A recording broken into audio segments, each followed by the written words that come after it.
Pemirsa Barista, jauh sebelum istilah pelakor menjadi populer sekarang ini, di masa lalu banyak juga artis-artis yang kena stempel sebagai pelakor. Mereka masih sangat kerepotan menghapus cap buruk sebagai pelakor itu karena begitu kuatnya membekas pada mereka. Cap buruk kalau sudah terlanjur melekat pasti begitu sulit untuk terhapus. Satu-satunya jalan hanya dengan membuktikan kepada publik kalau mereka bukanlah pelakor seperti yang dituduhkan. Namun di sisi lain ada juga artis korban pelakor. Mereka tak mudah juga menghapus trauma akibat ulah dari para pelakor.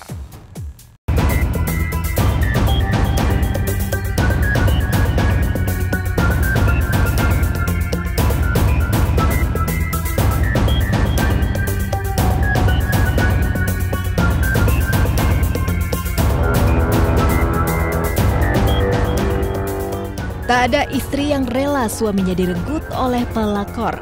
Namun dari sisi pelakor, pasti muncul pembelaan pula kalau mereka tak bisa secara mutlak disalahkan.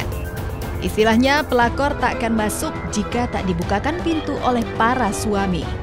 Bisa juga pelakor tak akan mungkin eksis kalau para istri mengurus suaminya dengan benar. Pendapat serupa tercetus dari mulut Jane Salimar yang di masa lalu pernah dituding sebagai perebut suami orang.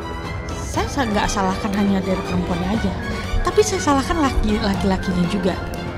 Dan saya juga ada sedikit menyalahkan ke pasangan si laki-laki ini.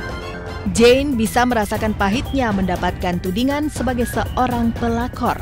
Saat itu ia berhubungan dengan Didi Mahardika yang statusnya ternyata belum resmi bercerai dari Garneta. Jane berdalih situasi rumit itu tercipta tanpa ia kehendaki, karena dirinya merasa mendapatkan informasi yang menyesatkan dari Sunan Kalijaga yang kala itu bertindak selaku kuasa hukum Didi. Jane merasa dijerumuskan oleh Sunan karena Sunanlah yang meyakinkan dirinya kalau Didi telah bercerai dari istrinya. Ternyata Didi baru berproses cerai dengan Garneta. Akhirnya tudingan sebagai pelakor tak pelak harus disandang oleh Jane Salimar. Bukan bermaksud membela para pelakor, Jane menganggap aksi main hakim sendiri kepada pelakor mempermalukannya lewat media sosial juga tak bisa dibenarkan.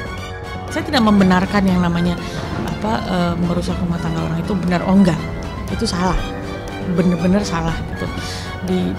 Dalam agama pun tidak diperbolehkan, tapi bukan berarti kita bisa seenaknya berlaku semena-mena terhadap orang lain gitu.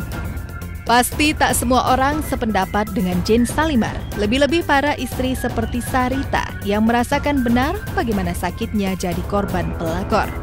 Sarita lewat salah satu anaknya, Safa, juga pernah melakukan persekusi alias main hakim sendiri terhadap Jennifer Dunn yang dituding merebut suaminya. Ya, beliau tidak ada sedikit pun ingin kembali kepada saya dengan utuh.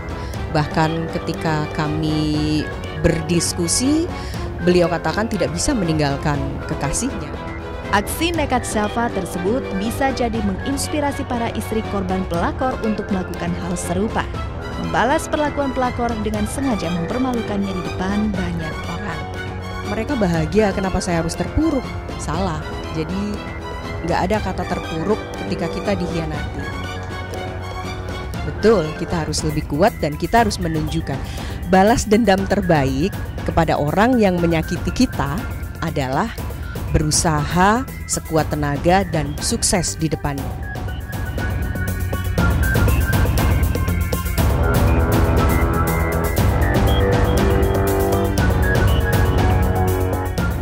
Dari sisi hukum, aksi main hakim sendiri kepada para pelakor memang bisa menjadi bumerang.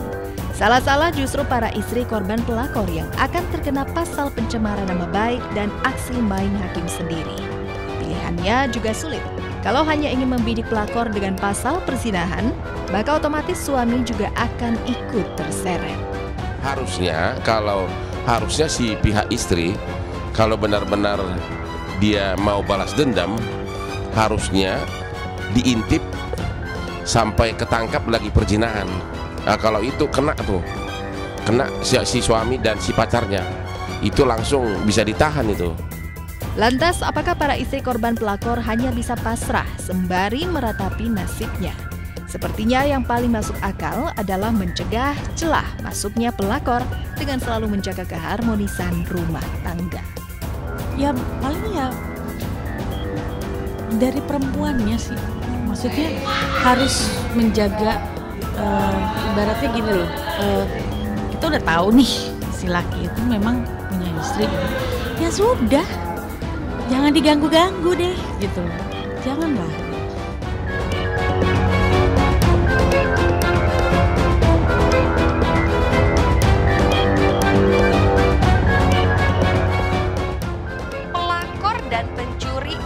Bedanya sama saja, karena keduanya mengambil yang bukan haknya.